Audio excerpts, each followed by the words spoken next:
नमस्कार, चुनावी विश्लेषण में आपका स्वागत है। और छत्तीसगढ़ को लेकर दूसरे चरण की 70 सीटों पर चौंकाने वाले आंकड़े सामने आ रहे हैं, क्योंकि अब बड़ा उलटफेर देखने को मिला है। और इस हिसाब से क्या कुछ आंकड़ा होगा और दूसरा चरण तय करेगा कि छत्तीसगढ़ में किसकी बनने जा रही है सरकार, क्योंकि यहां पर काफी बड़े उलटफेर की संभावना दिखाई दे रही है। क्योंकि पहले चरण पर वोटिंग खत्म हो चुकी है और पहले चरण के लिए काफी चौंकाने वाले आंकड़े सामने आए हैं, लेकिन दूसरे चरण के लिए अगर बात की जाए तो कुल मतदाताओं में 1,63,14,479 मतदाता हैं और इनमें पुरुष मतदाता 81,41,624, जबकि महिला मतदाता 81,42,171 मतदाता हैं। और यहाँ पर बात की जाए जो तृतीय लिंग है उसमें 684 मतदाता ऐसे हैं। तो ऐसे में माना जा रहा है कि किसका बेड़ा पार लगाने वाले हैं, क्योंकि जिस कार के चुनावी वादे और चुनावी हलचल देखने को मिली है, बड़े बड़े मंत्री और यहाँ पर बड़े बड़े नेता चुनावी मैदान में रहे और अपने अपने वादे जीत के करते नजर आए हैं। तो अब जनता तैयार है दूसरे चरण को लेकर, क्या कुछ आंकड़ा होगा और जनता किसकी किस्मत का फैसला ईवीएम में तय करने वाली है, इसको लेकर कुछ महत्वपूर्ण आंकड़े सामने आ रहे हैं। लेकिन उससे पहले दूसरे चरण के लिए 2018 में 70 सीटों में कांग्रेस को 51 सीटें, भारतीय जनता पार्टी 13 सीट, बसपा को 2 सीटें, जनता कांग्रेस छत्तीसगढ़ को 4 सीटों पर जीत मिली थी। और इस बार जिस कार से आम आदमी पार्टी यहां पर बसपा भी चुनावी मैदान में है और जिस कार के आंकड़े देखने को मिल रहे हैं उस हिसाब से किसका पेड़ा पार लगाने वाली है जनता, इस पर कुछ महत्वपूर्ण आंकड़े सामने आ रहे हैं। आपको बता दें कि छत्तीसगढ़ में भारतीय जनता पार्टी 90 सीट, जबकि कांग्रेस भी यहाँ पर 90 सीटों पर चुनाव लड़ रही है, जबकि बीएसपी और यहाँ पर जेजेपी पार्टी का गठबंधन हुआ है, वो करीब 90 सीटों पर चुनाव लड़ रहे हैं। और जनता कांग्रेस छत्तीसगढ़ 60 सीटों पर और 57 सीटों पर आम आदमी पार्टी भी इस बार चुनावी मैदान में है, कम्युनिस्ट पार्टी भी यहाँ पर चुनावी मैदान में है। तो क्या कुछ आंकड़ा बन सकता है छत्तीसगढ़ को लेकर 70 सीटों पर, जो महत्वपूर्ण विश्लेषण आ रहा है सामने, क्योंकि काफी चौंकाने वाले आंकड़े सामने आ रहे हैं। और अगर बात की जाए 2018 में यहाँ पर जांगीर चंपा में यहाँ पर त्रिकोणीय टक्कर देखने को मिली थी। भारतीय जनता पार्टी को 2 सीटें जीतने को मिली थी, 2 सीटों पर कांग्रेस और 2 सीटों पर यहाँ पर बीएसपी ने जीत हासिल की थी। लेकिन इस बार जो अनुमान उस हिसाब से कांग्रेस को 3 सीटें मिल सकती हैं, भारतीय जनता पार्टी 2 सीट और 1 सीट अन्य के खाते में जाने का अनुमान दिखाई दे रहा है। रायपुर जिले की अगर बात की जाए तो 7 विधानसभा सीटें आती हैं और रायपुर को लेकर अनुमान जो है उसमें यहाँ पर 2 से 3 सीटों पर भारतीय जनता पार्टी, 3 से 4 सीटों पर कांग्रेस और अन्य के खाते में 0 सीट जा सकती है। 2018 में यहाँ पर 6 सीटों पर कांग्रेस तो 1 सीट पर भारतीय जनता पार्टी ने यहाँ पर जीत हासिल की थी, जो आंकड़े सामने आ रहे हैं। जबकि राजनांदगांव जिले की 6 सीटों में से भारतीय जनता पार्टी को 2 सीटें, कांग्रेस को यहाँ 3 सीटें, 1 सीट अन्य के खाते में जाने का अनुमान हो सकता है।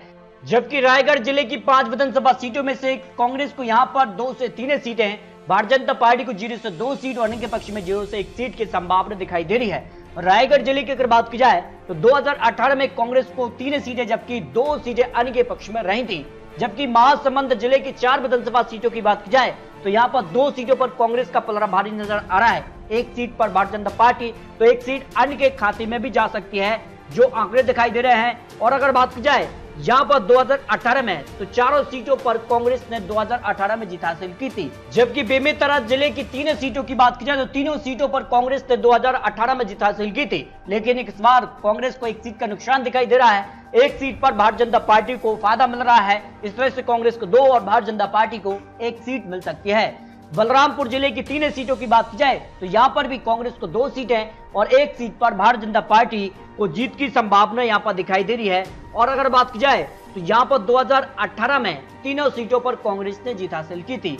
जबकि अगर बात की जाए सूरजपुर जिले की 2 सीटों में तो दोनों सीटों पर कांग्रेस का यहाँ पर पलड़ा भारी नजर आ रहा है, जो यहाँ पर आंकड़े दिखाई दे रहे हैं। इस तरह से अगर बात की जाए तो दोनों सीटों पर 2018 में कांग्रेस को भी जीत मिली थी।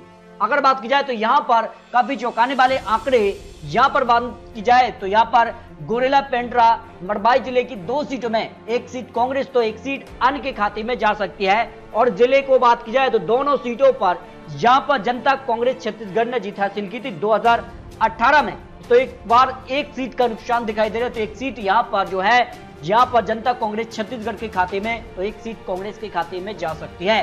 कोबरा जिले की 4 विधानसभा सीटें आती हैं और कोबरा जिले को लेकर जो अनुमान है उस हिसाब से अगर बात की जाए तो यहाँ पर भी काफी चौंकाने वाले आंकड़े सामने आ रहे हैं। 2018 में कांग्रेस को 3 सीटें तो भारतीय जनता पार्टी को 1 सीट मिली थी और इस बार भी कांग्रेस को 3 और भारतीय जनता पार्टी को 1 सीट का अनुमान दिखाई दे रहा है।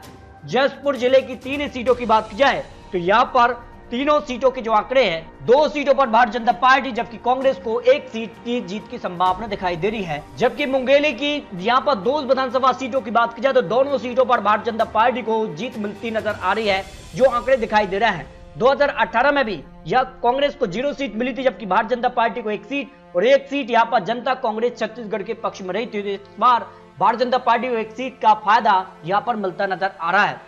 जबकि बात की जाए बलौदाबाजार की 4 सीटों में तो 2 सीटों पर भारतीय जनता पार्टी और 2 सीटों पर कांग्रेस के बीच कांटे की टक्कर यहां पर देखने को मिल सकती है। और 2018 में 2 सीटों पर कांग्रेस तो 1 सीट पर भारतीय जनता पार्टी और 1 सीट यहां पर जनता कांग्रेस छत्तीसगढ़ के पक्ष में रही थी। इस बार अगर बात की जाए सरगुजा की 2 विधानसभा सीटों की तो 1 सीट भारतीय जनता पार्टी और 1 सीट यहां पर जो है कांग्रेस के खाते में जा सकती है, जो अनुमान यहां पर दिखाई दे रहा है। जबकि कोरिया जिले की 3 विधानसभा सीटों में से भारतीय जनता पार्टी को 1 सीट जबकि कांग्रेस को यहां पर 2 विधानसभा सीटों पर जीत का अनुमान दिखाई दे रहा है।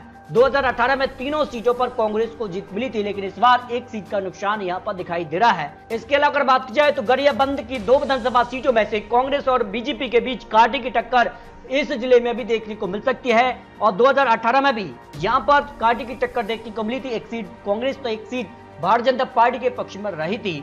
दुर्ग जिले की 6 विधानसभा सीटें महत्वपूर्ण हो जाती हैं।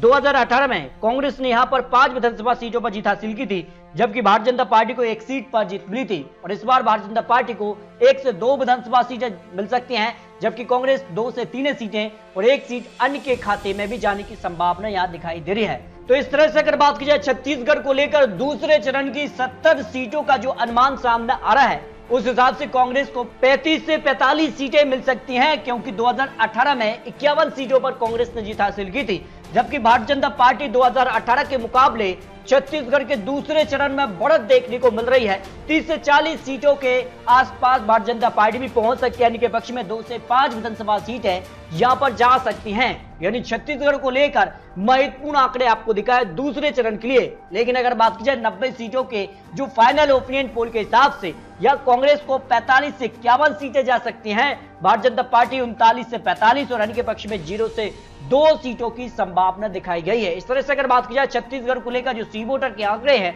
उस हिसाब से भी छत्तीसगढ़ में यहां पर कांटे की टक्कर है लेकिन कांग्रेस आंकड़ों के हिसाब से आगे दिखाई दे रही है। जबकि अगर बात की जाए तो pace media news 24 opinion poll survey के आंकड़ों के हिसाब से छत्तीसगढ़ को लेकर जो आंकड़े हैं 90 सीटों के लिए 55 से 60 सीटों पर कांग्रेस और यहां पर भारतीय जनता पार्टी 30 से 35 सीट और अन्य के पक्ष में 1 से 3 सीटों की संभावना दिखाई गई है। इस तरह से अगर बात की जाए तो छत्तीसगढ़ को लेकर यहां पर जो है काफी चौंकाने वाले आंकड़े सामने आ रहे हैं। उस हिसाब से 90 सीटों पर किसकी सरकार बन सकती है इस पर आप प्रयास रख सकते हैं। आपको बता दें ये चुनावी आंकड़े चुनावी अनुमान है, जनता तय करने जा रही है आखिर छत्तीसगढ़ में किसकी बनने जा रही है सरकार। 3 दिसंबर को छत्तीसगढ़ की 90 सीटों पर चुनावी परिणाम सामने आ जाएंगे तो किसके जीत के दावे में कितना दम होगा ये काफी महत्वपूर्ण होता है। तो मिलते दोस्तों और लेटेस्ट और महत्वपूर्ण विश्लेषण के साथ, तब तक जय हिंद जय भारत।